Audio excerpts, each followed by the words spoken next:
Hey guys, it's AcK I, and today I'm going to be doing a rumour overview and confirmed specs of the next gen consoles. So today it's going to be a half a game of Team Deathmatch on AcK Island, and I'll be using the F2000. I think I end up going 32 and 20, and there's a lot of dropped frames in this gameplay for some reason, but I wanted to bring you guys a game, and this is the best one that I could find. So anyway, let's get on. So first of all, I'm going to be covering the Xbox 720 because if I do get a next gen console, this will be the only one that I will be purchasing. So it's almost definitely confirmed because Ubisoft have announced that they're actually developing a game for the next Xbox, which is presumably going to be called the Xbox 720. And yeah, so they've been saying that they're going to be developing a game for the next generation Xbox, whether it be Xbox 720, Xbox 3, whatever it's going to be called. And people presume the release date of the next Xbox will be around the winter, fall, or the holiday season of 2013 in time for Christmas. This will be good for boosting sales because it's around Christmas, so many children will want it as a main Christmas present, and so the sales will be a lot greater than if they released it maybe in February of this year. So next along is the RAM that's rumoured to be in the Xbox 720. So it's all but confirmed that the Xbox will have 8 GB of RAM. It's been leaked multiple times on official Microsoft documents and stuff. So the good thing about the 8 GB of RAM is it will be, you can do more stuff on it. Like the PS4, or the PS3 should I say, had even though it was the same amount of RAM as the Xbox 360, because it had been split up into two modules, they couldn't use party chat and lost many other dashboard features. So 8 GB of RAM will allow better multitasking. So maybe you could have two games running at the same time or something like that, or a more sophisticated dashboard. So 8 GB of RAM will be good. We don't know what the clock speeds are of it, so obviously 1600 MHz RAM would be better than 1333 MHz RAM, and higher obviously better. So next along is the processor, which the not the processor, the graphics processor. So it is a processor, and this is rumoured to be the AMD 8000 mobile processor series. Now this I don't really agree with. If you're going to be spending $300, £300, whatever the price is going to be, you expect a little more than an 8000 series mobile processor. It's the kind of thing that you find in laptops, and I think it's even included in newer, it's integrated into newer AMD processors. I mean, for next gen consoles you expect a little bit more. But however, they have decided to go with the 8000 series, and we don't know which part of it, because I believe there's 4 separate graphics processors as part of this. I presume they're going for the high-end one, which is comparable to the 650 Ti, I believe, from Nvidia. So, I mean, it will have good graphics compared to obviously the Xbox 360, but it's not going to be your 4K images or whatever. So, right then. Next along is, it's rumoured to have a 1.6 GHz CPU.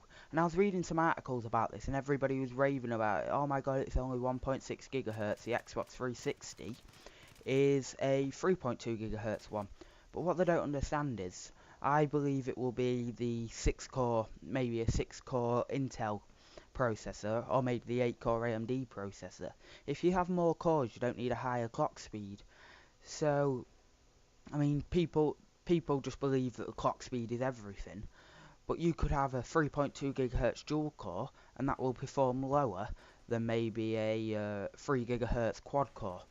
So I don't see what the big rant about that was, because they might use a 8-core Black Edition, but hopefully they'll use an Intel processor, which leads me on to my next thing. Will they use AMD or Intel? I believe they might use Intel. I believe they might use AMD on this series due to them using an AMD card. Because if they're using an AMD processor which has built-in graphics, they'll be able to crossfire the built-in graphics compared to the mobile graphics, which will lead to a significant graphics boost. And I believe the AMD cards and processors just work better than an AMD card and then an Intel processor, because they're built to work together, hence the crossfire with your built-in graphics and your integrated graphics or standalone graphics. However, the previous Xbox went with a 3-core Xenon, I believe, which was clocked at 3.2 gigahertz. And this was a very expensive processor, and is probably comparable to maybe a quad-core i7 now, so maybe they'll go with a quad-core i7, I'm not really sure. So, I mean, that's the kind of thing that we'll just have to wait and see, and there's barely any leaks or leads, but I'd just presume that they would go with an AMD processor and then crossfire the standalone graphics with the integrated graphics, but that's just my opinion. Leave your comments down in the section below of what you believe they're going to do with their processor. So, next thing along is, will it have a disk drive? I mean, on Steam, on PC gaming, a disk drive is irrelevant now. If you go into your local game store, all the PC DVD games are tucked in the back corner, just unwanted and left on their own. So everything's now bought through Origin, Uplay, or Steam, which are all great-ish services. Well, Steam's great, Origin not so great. But I don't think they'd need a disk drive, because there's just no need now, and this is supported by Microsoft. At the moment, use their Microsoft points for the Xbox Marketplace. However, they're going to be moving to currency soon, as Microsoft points are extremely confusing, and they're making a more of a push to put downloadable games on the Xbox 360 Marketplace. So it's just logic that they'll be experimenting with this to put it in their next-gen consoles. But again, that's just something we'll have to wait and see. And that's all I can really say about the Xbox 720 or whatever it's going to be called for now. And I believe it'll be around $300, and that's a rumoured price, but nobody really knows, not even Microsoft know, I don't believe. So anyway, now we'll move on to the PlayStation 4. So first of all, the PlayStation 4 is rumoured to have 4GB of RAM, which is obviously half of what the Xbox will have. But the 4GB of RAM, for this kind of PC, this type of console, you don't really need more than 4 gigs of RAM. If you have a gaming PC, 8GB of RAM is considered too much if you're playing on PC. So 4 gigs of RAM, I believe, will be okay for the PS3, but then they might have to sacrifice maybe a better dashboard or whatever the PS3 variant of the dashboard is called. So now we'll move along to what the rumoured graphics is. The graphics that are rumoured to be in the PlayStation 4 are the AMD 7970 graphics cards. This is not the mobile one, but the full desktop graphics card. Now, if you're a PC enthusiast, you know the 7970 is basically the best single GPU card that you can get at the moment. There's obviously the 7990, but all of that is two 7970s put together. So that is a much better graphics card compared to the Xbox 360. And personally, I would much rather sacrifice 4 gigs of RAM for an infinitely better card. So obviously the card will have its own RAM as well, which will be DDR5 memory, which I believe comes standard with 3GB 7970. So then that almost makes up straight away for the missing RAM, because maybe I think the 8000 series actually uses system RAM, but I'm not too sure. And however, the PlayStation 4 is rumoured to only be released in early 2014, so it'll miss the Christmas rush, which I believe will affect the sales drastically, as even people who play the PlayStation 3 at the moment will want the newest console. And if the Xbox 720 is coming out before Christmas, then even if they're a PlayStation 3 player, they may just go out and buy the Xbox 720 And let's face it, a lot of the people who play these consoles are 12 to 13-year-olds, and they won't really have an extra $500 if it comes out at that price, which is rumoured, to just buy that as well. And the parents won't, because they won't understand the difference maybe between the Xbox 720 and the PlayStation 4 if they've just been bought an Xbox 720. So I think this might affect Sony as a company with them releasing it so late, because their sales will be significantly lower, and then in Q1, when the profits and sales figures are coming out, then the PlayStation 4 will be significantly lower than the Xbox 720, because they won't take into consideration that the Xbox 720 has been selling for 6 months more. It just doesn't work like that. It's in the actual quarter. So yeah.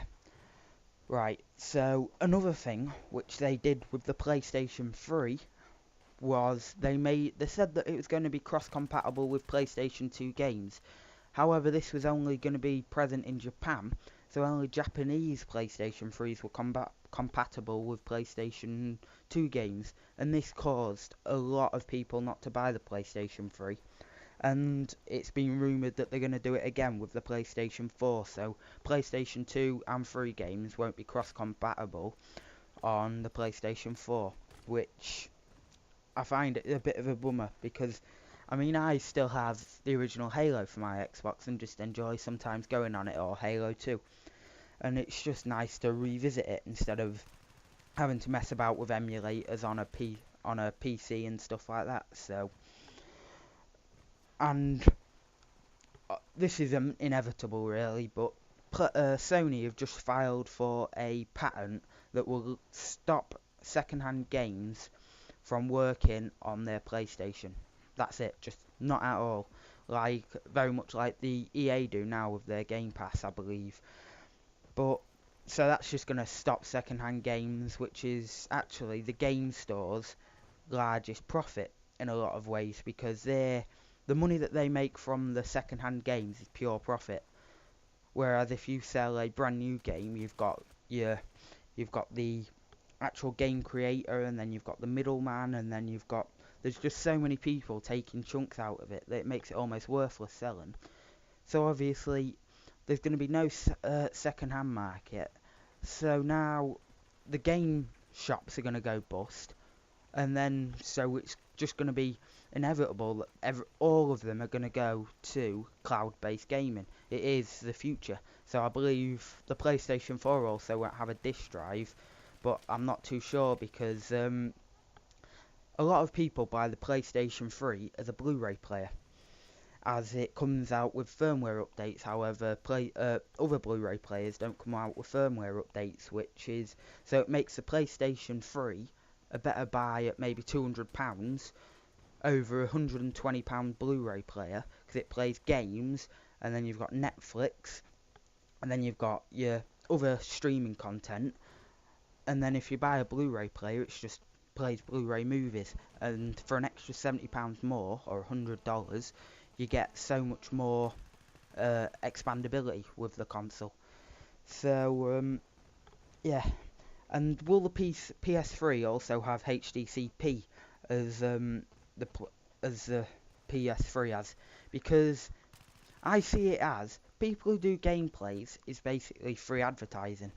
However, Sony are stopping people from doing this. Well, not stopping people, but making it hard. And there's many YouTube commentators who have PlayStation 3s, but don't do commentaries of them because they just can't, because of the copyright protection that's on the PlayStation. So that's all I've really got on the PlayStation. It's rumoured to be around $400 to $500, and they're still supposed to be making a loss on that. So yeah, right. So now on to the other next gen console, and in fact the only one that has been officially announced by the company is the Steam box. So, as I'm sure you know, Steam is made by Valve, who make games such as Left 4 Dead, Counter-Strike, and another array of games, and are also the runners of Steam. So, Valve will be making this Steam box as a a closed PC platform, supposedly on Linux, as if you're on the Steam marketplace.